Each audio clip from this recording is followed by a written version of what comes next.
का ये कहना है कि आप चुनाव बाद यहाँ लोगों के बीच में नहीं दिखेंगे, कलकत्ता में दिखेंगे। आरक्षण वगैरह की जो भी प्रक्रिया अभी पूरी नहीं हुई है, लेकिन सबसे पहले आपका लोगों में जनसंपर्क आना जाना इतनी जल्दी क्यों? क्या लगता है इस बार आपकी साइकिल चलेगी? क्योंकि विपक्ष तो पूरी तरीके से आपके टायर को पंचर करने के मूड में लगा पड़ा है। परिंदों को मंजिल मिलेगी यकीनन, ये फैले हुए उनके पर बोलते हैं, जो लोग रहते हैं खामोश अक्सर जमाने में उनके हुनर बोलते हैं। नमस्कार, आप देख रहे हैं KPPN न्यूज, आपके साथ मैं हूं विपिन त्रिपाठी। अपने अगले पड़ाव हम तो पूछेंगे कि मद्देनजर आज एक ऐसी शख्सियत आप सभी के बीच में लेकर के आ रहे हैं जो आदर्श नगर पंचायत बड़हलगंज में पूर्व चेयरमैन रह चुके हैं, काफ़ी युवा हैं और इस बार भी अपनी प्रत्याशिता को लेकर के लोगों के बीच में हैं, श्री सूरज जायसवाल जी। आइए जानते हैं किस तरह की तैयारी को लेकर के पुनः जनता के बीच में आप आए हैं। सर, स्वागत है आपका। नमस्कार। मेरा सबसे पहला सवाल आपसे ये है कि आप अभी चुनाव में काफ़ी समय है और आरक्षण वगैरह की जो भी प्रक्रिया अभी पूरी नहीं हुई है, लेकिन सबसे पहले आपका लोगों में जनसंपर्क आना जाना इतनी जल्दी क्यों? यह चुनाव जो है, जहाँ तक हमें जानकारी थी, नवंबर और दिसंबर में होनी थी और यह क्षेत्र जो है 17 गांव विस्तारित क्षेत्र में चुने जा चुके थे, जिसमें वर्तमान में इस समय 10 गांव ही है। 7 गांव जो है वैधानिक तरीके से माननीय उच्च न्यायालय ने उसे आरोप लगने के कारण बाहर कर दिया। हमें अगस्त माह में आने की आवश्यकता इसलिए पड़ी कि क्षेत्र बहुत बड़ा था और क्षेत्र के बारे में जानकारी होनी बहुत ज़रूरी थी। इस क्षेत्र में किस चीज़ की कमी है, विकास क्या चाहिए, लोगों के विचार क्या हैं, नाली, सड़क, सीवर लाइन हुआ और आपका स्ट्रीट लाइट हुआ, वाटर ट्रीटमेंट प्लांट या फिल्टर, वाटर फिल्टर, तमाम जमीन मुद्दे जो हैं वह भी जानना बहुत ज़रूरी था। गांव में जब मैं गया, विस्तारित क्षेत्र के गांवों में जब मैं गया तो देखा सड़क तो है लेकिन नाली नहीं है। लोग नाली और सड़क के लिए और लाइट के लिए बहुत जो है परेशान हैं।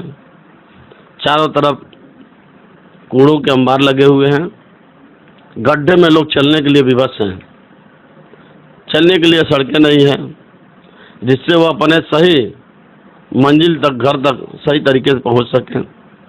तमाम मुद्दे वहाँ पे हैं जो जानना बहुत ज़रूरी था और विस्तारित होने के कारण लोगों से रूबरू होना भी ज़रूरी था, जिससे वो यह जान सकें कि मैं उनके लिए क्या क्या लेकर के आ सकता हूँ। मेरे लिए विकास का ही मुद्दा सबसे बड़ा मुद्दा है। क्या तैयारी चल रही है आपकी? कितने तरह के मुद्दों को, क्या प्राथमिक मुद्दे आपके उस तरह के हैं जिन मुद्दों को लेकर के आप अपनी तैयारी कर रहे हैं और लोगों के बीच में जा करके उन पर अमल करने की बात कर रहे हैं? सबसे बड़ा मुद्दा ये है कि विस्तारित क्षेत्र में जो है लोगों के पास आवास, शौचालय, सड़क, नाली, नाला, स्ट्रीट लाइट, वाटर सप्लाई या वाटर कूलर, फिल्टर, तमाम ऐसे मुद्दे हैं जो उन लोगों को अभी तक नहीं मिला। तमाम जनप्रतिनिधि आए, तरह तरह के लोग आए, लेकिन अभी तक उन लोगों का जो है वादा केवल वादा ही रहा। किसी मुद्दे पे उन लोगों को सही जवाब अब तक नहीं मिला। उन सारे मुद्दों को हम पूरा करने के लिए यह मुद्दा जो है, इसीलिए हम लोग जो है। समाजवादी पार्टी से आप अपनी प्रत्याशिता कर रहे हैं, क्या लगता है इस बार आपकी साइकिल चलेगी? क्योंकि विपक्ष तो पूरी तरीके से आपके टायर को पंचर करने के मूड में लगा पड़ा है। समाजवादी पार्टी की साइकिल चलेगी इसलिए कि माननीय अखिलेश यादव जी जो है एक धर्मनिरपेक्ष और इंसानियत प्रिय नेता हैं। उनका जो कहनाम है सारे लोगों को लेकर के एक साथ चलना ही अखंड भारत का जो है सौभाग्य है। हम किसी के साथ भेदभाव नहीं कर सकते हैं, और न किसी के साथ जो है कोई गलत बर्ताव या कोई गलत उनका हक या अधिकार के साथ हनन नहीं कर सकते हैं। इसलिए हमारी साइकिल जो है बहुत तेज विश्वास से है आपके यहाँ आपकी साइकिल चलेगी? एकदम संपूर्ण विश्वास है माता रानी की कृपा से कि साइकिल हमारी चलेगी, नहीं उड़ेगी। विपक्ष तो ये कहता है, लोगों में ये चीज़ें भ्रामकता फैलाई जा रही है, या फिर जो भी चीज़ें विपक्ष का काम होता है भाई, उनको आपके पक्ष की कोई बात नहीं करते हैं। विपक्ष का ये कहना है कि आप चुनाव बाद यहाँ लोगों के बीच में नहीं दिखेंगे, कलकत्ता में दिखेंगे। हम 2018 में जो है अपने बच्चों का एडमिशन वहाँ पे कराए थे, क्योंकि हमारी लड़की भी वहीं पे पढ़ रही है, दोनों बच्चे भी वहीं पे पढ़ रहे हैं, और उनकी पढ़ाई को देखते हुए और कुछ धंधे जो है रोजी रोटी के लिए जो है वहाँ पर व्यवस्था किया गया था, वहाँ पे हमारा काम भी चलता है, तो उसको भी देखना हम लोगों के लिए ज़रूरी था।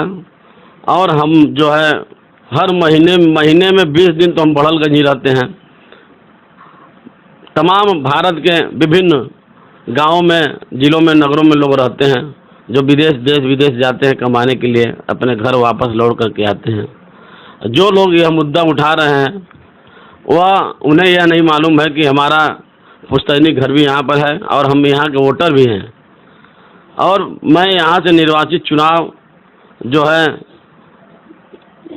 जनता ने हमें चुना है, वह भी ऐतिहासिक, किसी की जमानत नहीं बची थी, सबकी जमानत जब्त करके।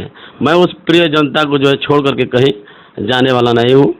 यह जो लोग भ्रम फैला रहे हैं वो हताश हैं और बेबुनियाद जो है यह हमारे ऊपर या आरोप लगा रहे हैं जिससे जनता को गुमराह किया जा सके। जनता के बीच में आप एक बार चेयरमैन रह चुके हैं, पुनः आप अपनी प्रत्याशिता कर रहे हैं।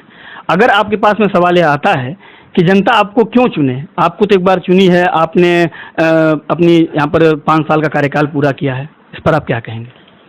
मैं यही कहूँगा कि मैंने बड़हलगंज जनता के लिए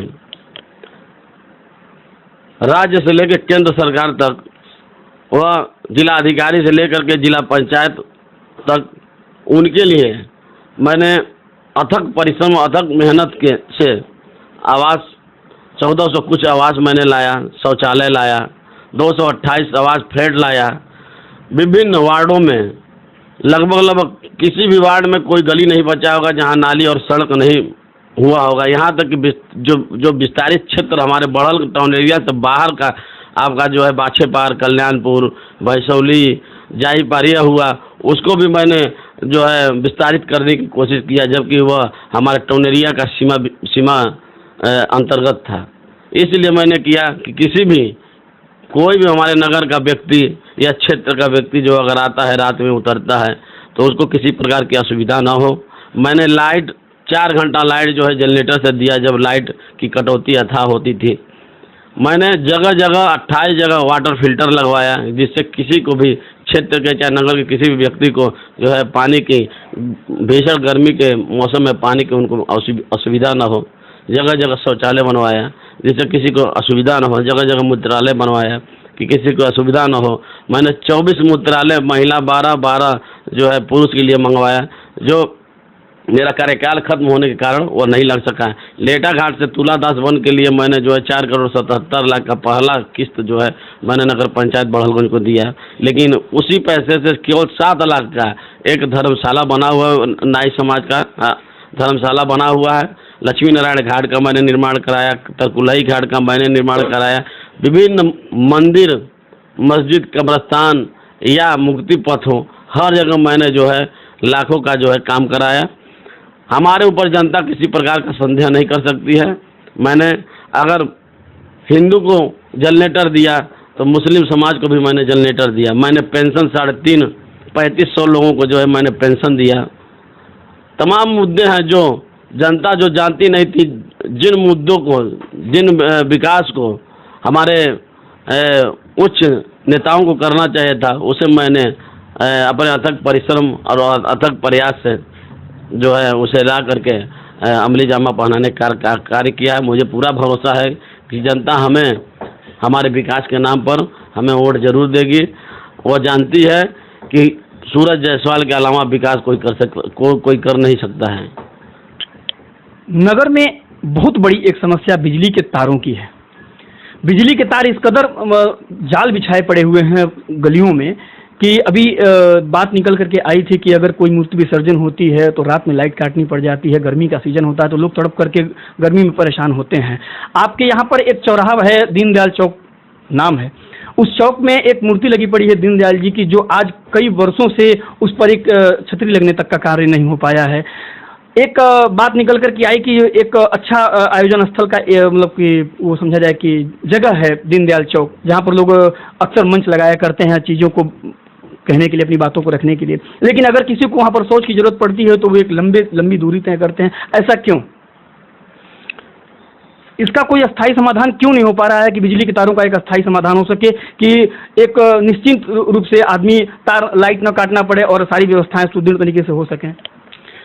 मैंने अपने कार्यकाल में जो है नगर के लिए 80 पोल जो है मैंने मंगवाया था, पहला किस्त। और तार के लिए जो है जहाँ पे बिजली नहीं पहुँच पाई थी वहाँ के लिए जो है मैंने तार का भी व्यवस्था कराया, उसका वायरिंग भी कराया। उसके अलावा मैंने सरकार से जो है केबल तार का, जो अंडरग्राउंड तार के लिए मैंने प्रस्ताव दिया था, लेकिन अंडरग्राउंड का तार का जो है प्रस्ताव न मंजूर होकर के केबल तार का हमारा प्रस्ताव मंजूर हुआ था।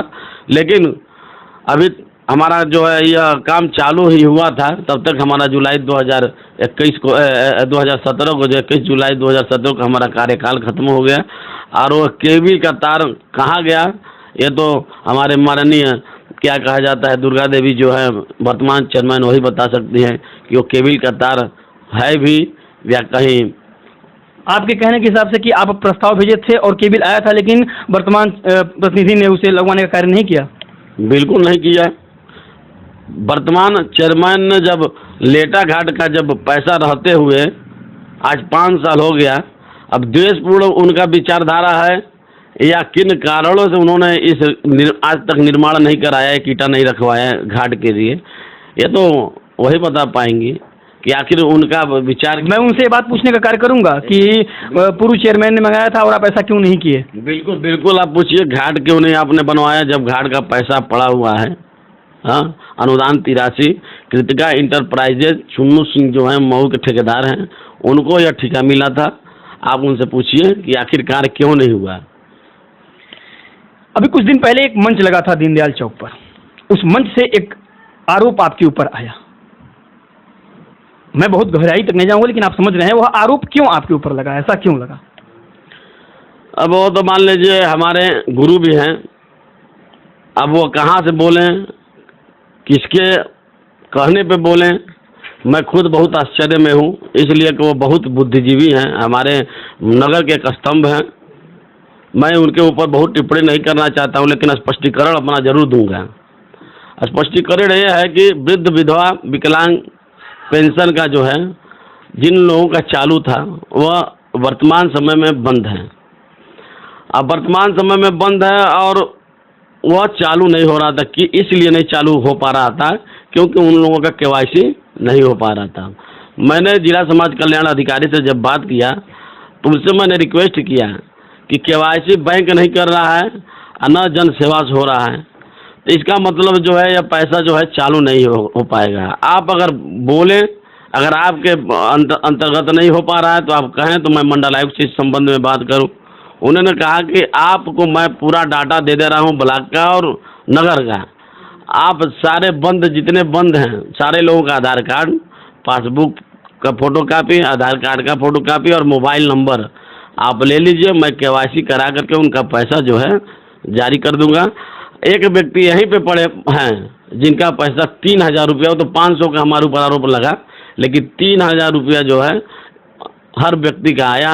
लगभग 300-400 लोगों का जो है पेंशन जो है चालू हो गया है। वर्तमान समय में हमारे चाचा जी बैठे हुए हैं, उनका भी पैसा 3000 रुपया आया हुआ है। यही आरोप है। मैं उनके आरोप का खंडन कर रहा हूं, लेकिन मैं उनकी बहुत ही इज्जत करता हूं और बहुत सम्मान करता हूं कि इसलिए कि उनका ज़रूरत जो है बड़हलगंज को है।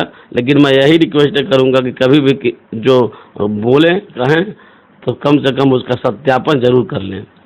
अंत में एक सवाल आपसे करूंगा कि अभी आरक्षण आने में समय है, अगर आरक्षण आपके पक्ष में किन्हीं कारणों से नहीं हो पाता है तो सूरज कैसे निकलेगा? सूरज जरूर निकलेगा, इसकी तो गारंटी है। लेकिन जो भी आएगा वह जो है इंसानियत निष्पक्ष विचारधारा का होगा, एक नया सवेरा लेकर आएगा। वह एक बिल्कुल नया सवेरा लेकर के आएगा और विकास का किरण जो है सूर्य के रोशनी से ही निकलेगा। अब विकास होगा और यह विकास माननीय मुख्यमंत्री के थ्रू ही होगा। हम लोगों सरकार से निवेदन करेंगे और सरकार से विनम्र प्रार्थना करेंगे, अपना प्रस्ताव देंगे। हमें विश्वास है कि सरकार बड़हलगंज को नज़रअंदाज नहीं करेगी हर स्तर से। क्योंकि आप सरकार की विपक्ष पार्टी से आ रहे हैं और अगर चीज़ें मतलब आपके पक्ष में आती हैं और फिर सरकार विपक्ष की होती है तो ऐसे में कैसे आप अपनी बातों को रखेंगे? सरकार विपक्ष की नहीं होती है, सरकार सबकी होती है, इसलिए कि जनता सरकार को चुनती है। पार्टी अलग बेंच है और सरकार अलग बेंच है। सरकार जो होती है वो न किसी पार्टी की होती है, न किसी जाति की होती है, न किसी धर्म की होती है। सरकार जो है हर मुद्दे पर विकास जो है करना चाहती है और सरकार कभी भी किसी प्रकार का व्यक्तिगत पार्टी के थ्रू वो भेदभाव तो नहीं करेगी। मेरा यह तो मानना है, सरकार हमारी भी है और सरकार आपकी भी है, सरकार जन जन की है और सरकार जरूर बड़हलगंज पे अपनी निगाह जो सीधी तरीके से बनाएगी। तो ये थे हमारे आज के मेहमान पूर्व चेयरमैन सूरज जायसवाल जी। अगले पड़ाव पर जल्द मिलेंगे हमारे सहयोगी प्रद्युम्न न्यूज़ के साथ।